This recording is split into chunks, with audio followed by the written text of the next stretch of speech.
tiempo cuando abrió el programa, la noticia del día que impactó en todo el mundo fue la muerte de Pelé, ¿no? El primer rey del fútbol, o rey, Pelé, el gigante del fútbol, que nos dejó a los 82 años. Estaba mal, ya hacía días que había dejado de recibir tratamiento para su cáncer de colon, estaba recibiendo medicación paliativa, porque desde la previa de Navidad se sabía que era un camino sin retorno. Luis Benker es un periodista argentino que escribió un libro muy interesante que es Pelé en Celeste y Blanco, y es del periodismo una de las personas que más conoce la vida y la carrera del rey Pelé, y tiene la amabilidad de charlar un ratito con nosotros. Luis, buenas noches, ¿cómo te va? Che, ¿cómo están ustedes? Muchas gracias por el llamado. No, gracias a vos por atendernos. Bueno, contanos un poco este libro, Pelé en Celeste y Blanco, ¿por qué? Bueno, porque había varias biografías en distintos lugares del mundo sobre Pelé y yo me enfoqué en la década que él jugó en la Argentina, es decir, toda su trayectoria tuvo una vinculación muy grande con el fútbol de nuestro país, tanto a nivel de selección como de clubes. Entonces lo que hicimos fue rescatar esos casi 40 partidos que él había jugado entre oficiales y amistosos, y de paso rescatar también a toda una generación del fútbol argentino de los años 60 que estaba un poco ya olvidada o perdida, ¿no? Ujú. Por eso ese era el objetivo del libro, y eso, digamos, permitió recuperar algo de parte de esa gran historia de Pelé, ¿no? Eh, Pero no es una biografía de él para nada, que ya estaba hecha. Ya estaba hecha, sino su relación con el fútbol argentino y su participación en partidos oficiales o amistosos en la Argentina. Menotti dijo en alguna entrevista que le hicieron que para él Pelé era el más grande de todos, ¿no? Por encima de Maradona, de Messi, de Cruyff, de cualquiera. Esto es subjetivo, digamos, siempre vamos a estar debatiendo quién es mejor uno que el otro. Pero, ¿cuál es tu opinión? Sos un hombre también del fútbol, haber visto tanto fútbol, respecto a ese ranking de mejores jugadores. ¿Es por época? ¿Se puede hacer una comparación? Mira, no me atrevo yo a hablar de eso, mucho menos ahora cuando hay todo un debate, Messi y digamos, Maradona, claro. lo que ha hecho Messi, digamos, lo pone. Yo creo que cada uno es representativo en una época. Creo que la palabra de Menotti es la más autorizada porque él primero fue rival de Pelé, después fue compañero, Sí. Menotti jugó en el después Santos, ¿no? claro, el Menotti jugó 2 temporadas en el Santos, es decir, creo que no hay persona que lo conozca más a Pelé de cerca que él, por lo menos en Argentina seguro, y después tuvo una muy intensa relación, además todo lo que representa Menotti como sabiduría en el fútbol, así que creo que la opinión de él está por arriba de cualquier otra.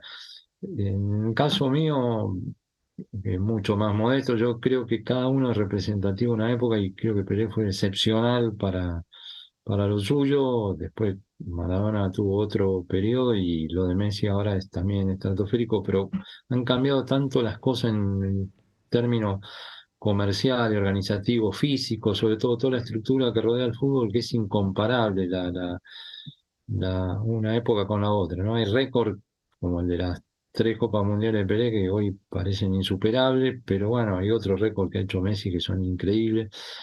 Yo no, la verdad que creo que no es un debate muy lindo para las mesas de fútbol, pero no creo que los mismos expertos del fútbol tratan de eludirlo, ¿no? Eludirlo. Luis, en el libro contás que Pelé una vez va a jugar al Monumental y dice que es el estadio más lindo que vio después del Maracaná y que si algún día jugara en Argentina le gustaría jugar en River. ¿Cuáles eran sus simpatías acá en Argentina futbolísticas y su mirada sobre el fútbol argentino?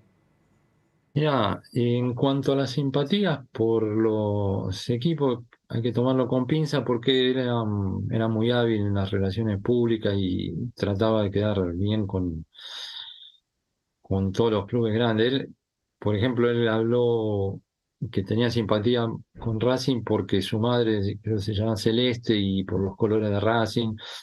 Después con Boca la relación al principio fue mucha rivalidad, sobre todo porque empezó con una Copa Libertadores muy dura que ellos ganan, con partidos muy difíciles. Después hubo una gran rivalidad, pero a la vez, con el tiempo, Pelé fue muy reconocido por todo lo que significaba la Bombonera, la hinchada de Boca y el barrio de La Boca, donde él pasó muchas noches y era muy bien recibido. Y con River dijo esto que vos habías expresado, hubo reportaje también. Después hubo un gráfico, creo que a principios de los 80, donde él dice que le hubiera gustado jugar en Boca. Yo todo eso lo tomaría con pinzas porque simpatía por un club determinado podrían ir cambiando, pero sí tenía un gran respeto por el fútbol argentino, que no atravesaba un gran momento de selección y sin embargo contra Brasil siempre o habitualmente jugó muy bien.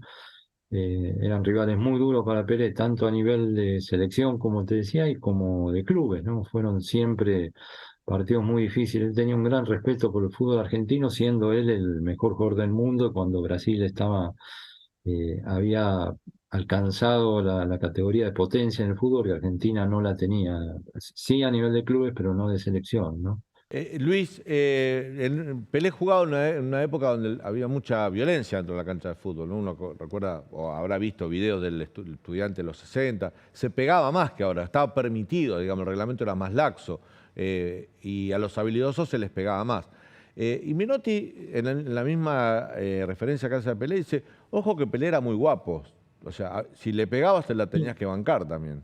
Bueno, él desde muy joven se tuvo que habituar a ser el receptor de la violencia. Y creo que el sumum de todo eso ocurrió en el Mundial del 66, cuando fue directamente con alevosía perseguido por los rivales europeos con violencia, y los árbitros eran muy permisivos. No existía todavía la tarjeta amarilla, Claro. roja. En ese sentido, sí, Messi ha sido mucho más protegido y está muy bien que se proteja a los jugadores, ¿no? Creo que después, recién en los últimos tiempos de Maradona hubo más protección para el habilidoso. En la época de Pelé no, y eso lo obligó a él a ser más fuerte, más enfrentar la violencia con términos que hoy no creo que no existen ya en el fútbol. En ese sentido se ha progresado mucho. Pero sí, Pelé fue víctima de la Sí, sí. violencia, Y pero tenía una hay un muy... jugador argentino que lo fracturó, ¿no? Que fue famoso una lesión que le provocó un jugador argentino en una copa. Sí, bueno, hubo un episodio violento en la Copa de las Naciones en Mm. el 64 que gana Argentina, que Pelé estaba muy disgustado por la marca en ese partido, que fue un episodio muy famoso de Messiano, y él le fracturó el tabique.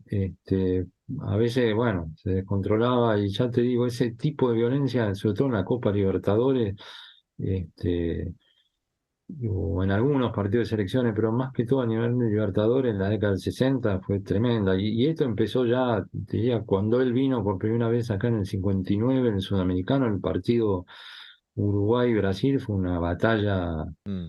no sé, que hoy normalmente termina con los 22 jugadores Expulsados, expulsados, ¿no? claro, típico de esa época. Claro. No, la parte de las Copas Libertadores no se expulsaba todo lo que había, pero era muy difícil a jugar visitante a Uruguay, a Brasil o que vengan a Argentina, ¿no? En la década del Sí, 60. sí, no, Brasil mismo y acá mismo, algunos equipos eran tremendos, los defensores eran tremendos. Era otra época, afortunadamente, hoy eso por lo menos está más controlado, ¿no?